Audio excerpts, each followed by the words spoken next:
નમસ્તે મિત્રો, આપ સૌ સાહિત્ય પ્રેમી વાચન પ્રેમી મિત્રોનું ઓડિયો ગુજબુક્સમાં સ્વાગત છે.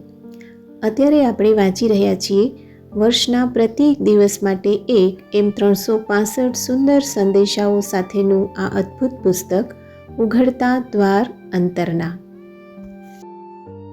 જૂન 13. દરેક બાબત પ્રત્યે તમારું સુયોગ્ય વલણ હોય એ બહુ મહત્વનું છે. તમારું વલણ નકારાત્મક હોય અને જીવનમાં તમને માત્ર મુશ્કેલીઓ અને અવરોધો જ નજરે ચડતા હોય ત્યારે તમે આધ્યાત્મિકતામાં વિકસી કે વિસ્તરી શકો નહીં. દરેકે દરેક પરિસ્થિતિમાં કંઈક સારું હોય જ છે જો તમે તે જોવા જેટલા શાંત ધીર બનો તો. જેમ તમે જેને માટે આભાર માનવા પ્રેરાવો એવું કંઈક ને કંઈક હંમેશા હોય જ છે. તમારા હૃદયમાં જ્યારે પ્રેમ ન હોય ત્યારે જ તમારી પરિસ્થિતિમાં રહેલી ઉત્તમોત્તમ બાબત પ્રત્યે, તમારી આસપાસના લોકોમાં જે સારું છે તેના પ્રત્યે અને આ અદ્ભુત જીવન જે તમારું જ છે તેના પ્રત્યે તમે અંધ હો છો.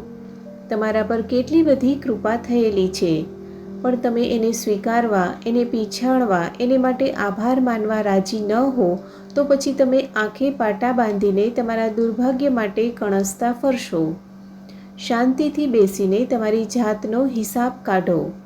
તમને એમ લાગતું હોય કે તમે તદ્દન જ અટકી પડ્યા છો તો એ પરિસ્થિતિને બદલવાનો સૌથી ઝડપી ઉપાય છે બીજાને આપવા માંડવાનો.